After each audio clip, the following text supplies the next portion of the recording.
Mari kita mulai perjalanan episode kali ini dengan gol yang dicetak oleh Alvarez. Jadi ada beberapa pemain muda yang kita promosiin untuk ke tim dan kita kasih kesempatan. Alhamdulillah dia bisa mencetak gol. Si Alvarez ini sebenarnya punya posisi sayap dan dia berhasil menusuk ke pertahanan lawan dan akhirnya alhamdulillah bisa mencetak gol. Dan memang pada dasarnya endingnya si pemain muda ini jarang banget sih yang benar-benar saya orbitin gitu ya. Tapi ya bolehlah kita coba. Tuh ada beberapa pemain juga yang akhirnya saya masukin biar benar-benar punya jam terbang. Dan dia terbukti ketika kita mainin banyak pemain muda akhirnya kita tidak bisa maksimal. Tapi nggak apa-apa karena kita juga kebetulan ada di atas gitu ya klasmen, jadi kita bisa memainkan beberapa pemain muda. Dan benar saja Ruben Alvarez ada di peringkat keempat untuk pemain terbaik untuk pertandingan kali ini. Jadi ya kita harus ngasih kesempatan ke pemain-pemain muda. Ada Ruben Alvarez, terus ada Galeno, terus juga ada Acosta. Kita juga punya pemain-pemain muda lainnya, tapi 3 pemain itu yang lagi kita orbitin. Mudah-mudahan overallnya naik, terus ngebuat kita membantu mempercepat kita jual mereka gitu. Dan lihat tuh di berita La Gazzetta, pemain-pemain muda kita masuk headline news.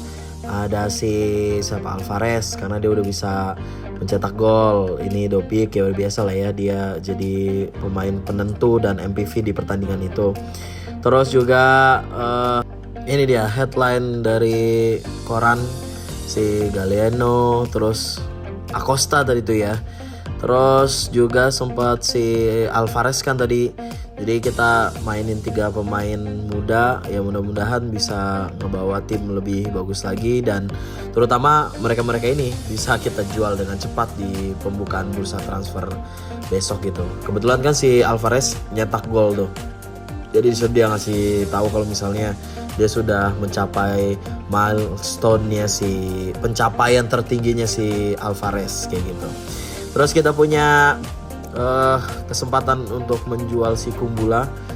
Memang si Kumbula ini kan sebenarnya tetap masuk di skema kita, tapi lebih baik kalau misalnya kita bisa jual dia dan dapat pemain back yang lebih bagus lagi, itu lebih baik sih. Karena kan kalau misalnya musim depan kita berkesempatan untuk masuk ke Liga Champion, berarti kita harus punya back yang lebih tangguh lagi.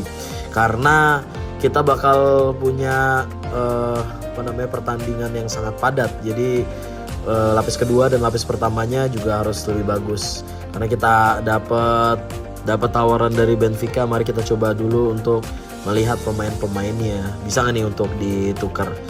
Tapi sih terlihat kayaknya nggak ada yang bisa masuk untuk ke squad kita ya. Jadi mari kita coba dulu untuk penjualan yang sedikit tinggi lah ya. Mungkin 19 atau mungkin di atas 20 lah. Kita coba di 23an. Ya kita coba di 20 lah. Mau gak dia? Tensinya bener sulit sih kalau misalnya udah sampai tensinya merah kayak gitu. Dia tetap minta di 18. Walaupun sih sebenarnya itu tetap termasuk di di market value-nya si Kumbula. Tapi sayang banget kalau misal kita jual segitu. Ya nanti dulu lah ya, karena musim masih panjang. Jadi kemungkinan tawaran yang lebih baik itu tetap ada. Jadi kita tunggu saja tawaran yang selanjutnya. Dan tentu karena kita berhasil bercokol di peringkat pertama, pemain-pemain kita laris di bursa transfer kan. Dan ini terbaru Villar bakal dipinang sama Real Madrid. Mari kita coba apakah mereka mau memberikan harga yang benar-benar cocok. Dia market value-nya di 63 tapi dia nawarin 64. Dasar pelit, Madrid pelit. Dan dilihat sih memang pemainnya gila-gila ya. Ada Vini, ada Arda, ada Trent Alexander-Arnold. Wah bagus-bagus sih. Center back-nya si Dean Huijsen. Bagus-bagus ini sumpah. Di atas market value-nya AS Roma lah ya. Jadi kayaknya kita coba tawar dengan dengan penawaran yang nggak masuk akal, dia tetap mau nggak ya? Dan sebenarnya sih gue sama sekali nggak punya rencana untuk ngejual si Svilar, karena Svilar sendiri kan memang jadi ujung tombak kita kan di lini pertahanan.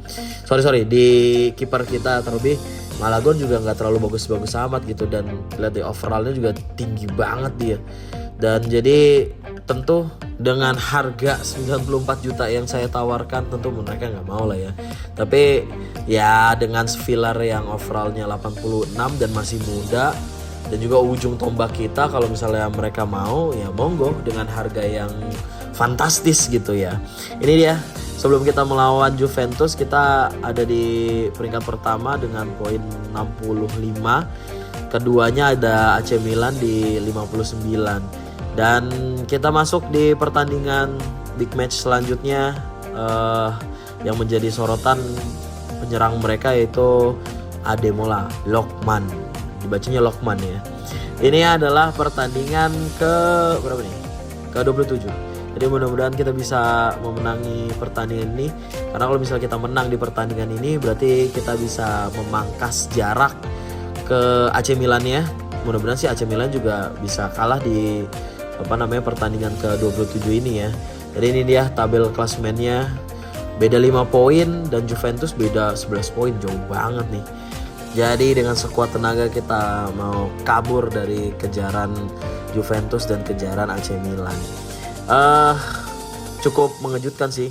Di pertandingan ini ternyata Juventus nggak terlalu kuat-kuat banget seperti kita melawan Napoli, Lazio yang sempat kita kesulitan melawan dua tim itu. Nggak tahu kenapa ya, kayaknya di real life sama di game kayaknya sama ya. Di Juventus juga kan lagi bapuk-bapuknya kan di Liga pada musim ini. Jadi kita masih sangat amat mudah lah untuk bisa memenangi pertandingan ini. Mari kita lihat rapuhnya pertahanan dari Juventus. Tusukan dari Manu Kone dikasih ke Nunes, terus dikasih lagi ke Afif. Selesai sudah Juventus. Sangat amat mudah ya, tuh baknya masih kelihatan banget ya. Pemainnya nembus di papan LED. Nggak tahu kenapa ini Juventus bener deh, gampang banget ditembusnya dan nggak rapih gitu. Sebagai tim yang penuh dengan histori gitu, ngelihat pertandingan seperti ini tuh kayaknya lunak banget ini backnya. Entah kenapa nih Juventus nih. Di babak pertama kita menang 1-0. Jadi memang seperti yang saya katakan tadi, Juventus nggak terlalu spesial banget di pertandingan ini. Terlebih memang jangan-jangan gara-gara Svilarnya juga nih emang jago banget. Seperti biasa Juventus tetaplah Juventus ya. Saya takut kalau misalnya kita remehin terus tiba-tiba kita malah terjungkal. Jadi seperti biasa lawan tim besar di pertengahan babak, kalau misalnya kita udah bisa menang ya kita bertahan dulu lah ya. Tapi ternyata tidak. Ternyata Juventus lagi apak nih. Bahkan mereka bisa diobrak-abrik sama Ejuke.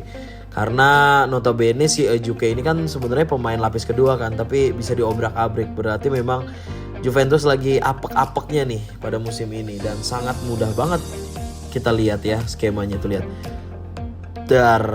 Ketinggalan tuh backnya tuh. Siapa itu? Sandro ya, ketinggalan.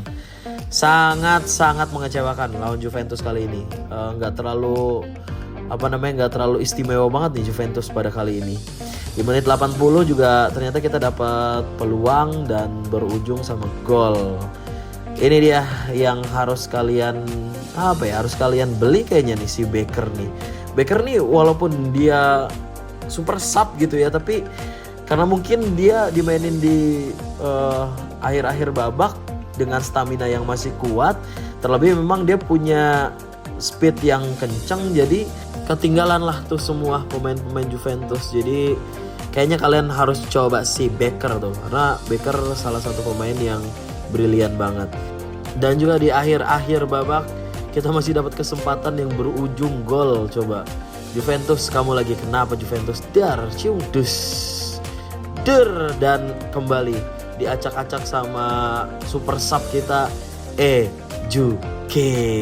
Ejuke ini termasuk pemain yang sangar ya. Dia punya speed yang cukup bagus dan dia bisa bermain di berbagai posisi. Dia bisa di center midfield, bisa jadi center attacking midfield, dan juga bisa jadi sayap.